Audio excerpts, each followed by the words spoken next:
hello everybody. Welcome back. Doing another deck tech. Indeed.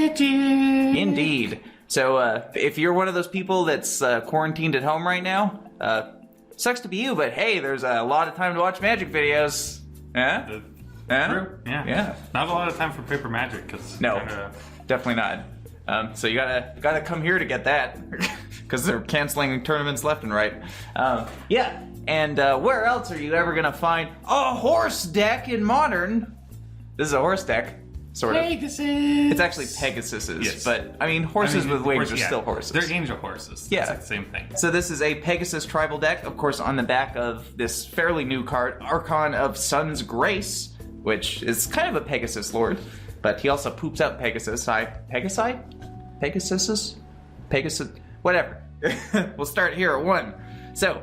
1 drop, we have Loyal Pegasus. It's a 2/1 for 1 with flying, and it can't attack or block alone. So, honestly, probably one of the worst cards in this deck, and I think it would be better as like a Moth Dust Changeling, but it's a 1-drop Pegasus, yes, like an actual horse. So, I want to have as many actual horses as possible, and not just make this a Changeling deck that runs this card. Yeah, so you have that. And then we have a couple of enchantment-based removal spells at 1. So we have 4 copies of On Thin Ice. If you might notice, we have a whole lot of snowlands here. So yeah, that of course exiles something, put it on a snowland, and if they blow up that land or the enchantment, they get the thing back, but it costs 1, so it's pretty cheap.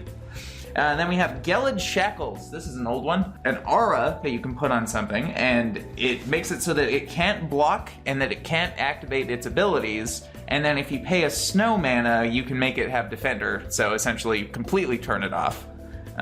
But yeah, also costs 1, and it's a snow enchantment. Then at 2, we have Unsettled Mariner. So it's a changeling. I know that's a little bit cheating, same with Metallic Mimic here. But, I mean, there's not that many playable horses, to be honest. Pegasuses. Sadly, not enough horses. A lot of them are like draft fodder cards. We're getting a black-bordered squirrel in the next set. Oh boy, that's exciting. And a brushwag. A brushwag? What's a brushwag? It's I know. Mara will give a bunch of hints on the things that will show up in the next set. Well, print some more playable horses, please. But anyway, Unsettled Mariner at 2. It's a 2/2, so it's a horse and a Pegasus. And whenever you are a permanent you control becomes target of a spell or ability, it gets countered unless they pay 1. So, just useful for a little bit of extra protection. Then we have 4 Metallic Mimics, so this is the only thing that could actually pump your horses, make them bigger. So, you of course name Pegasus with him, and then anything that comes in gets a counter. And then we have another enchantment down here at 2, Staggering Insight. Now, I'm not entirely sure if this should be better as curiosities because they cost 1 mana, but I want to try this. It's fairly new, so we'll give it a shot. So gives the next lifelink too. Yeah. So, enchanted creature gets +1/+1 lifelink, and whenever it deals combat damage to a player, then you draw a card. So we have Sacred Mesa. So this is also an old one that was time shifted, which is why it's legal in Modern. But yeah, it's an enchantment for 3. At the beginning of your upkeep, you have to sacrifice it unless you sacrifice a Pegasus. But you can pay 1 colorless and a white to make a 1/1 white Pegasus creature token with flying. So you can sort of. It's kind of like a glue factory in some ways. So you have to, you have to keep a steady stream of Pegasi in, but eventually you're going to get something useful out of the other end. Yes.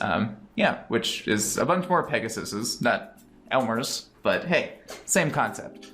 Yeah, and then we have Vryn Wingmare. So this is an actual pretty good playable Pegasus card. So it's a 3-mana 2/1 with flying, and non-creature spells cost 1 more to cast. It is worth noting this hits us as well, which kind of sucks, but usually by the time you get that down, you sort of have done a lot of this already and you have enough mana to pay your own tax. Yes. Yeah, so then the reason that we have all of these enchantments, because there's actually a reasonable amount of enchantments, there's 16 of them. Archon of Sun's Grace, so it's flying, lifelink, Pegasus creatures you control have lifelink, which can turn these otherwise fairly unexciting small flyers into, your opponent's at difficult to race. 55 life. Yeah. So, and it has, of course, lifelink itself, which is nice. It can't be bolted, which is nice.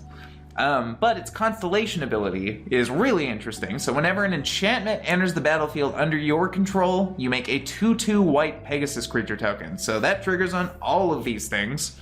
And these things are cheap enough that you can basically have if this survives, your next turn you can sort of go ham. Yes, and of course you can always make your 1/1s if you don't have, like if you played him out late, then he does still give those 1/1s lifelink, which makes it difficult to race. Yes, definitely. Because most of your creatures fly. Yeah, so then lands, we have a ton of snow-covered basics. So I think there's, what I have, 10? 4, 5, 6, 7, 8, 9, 10. 10 and 5? 10 and 5. 10 and 5. And then we have an unclaimed territory, because didn't have another snow-covered island of that art. 4 Mutavaults, so another honorary horse member. Horse and Pegasus, in this case. And then 4 Cavernous Souls, because we are actually casting a lot of actual Pegasus creatures, so that works. And that is my attempt. It is worth noting that this guy is an Archon, Yes, not a Pegasus himself. So sometimes if you have like multiples of these, it'd be worth naming Archon if you have the mana to cast everything else. Probably worth it.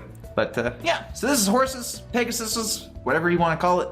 And we'll see you with this deck and something else. Bye.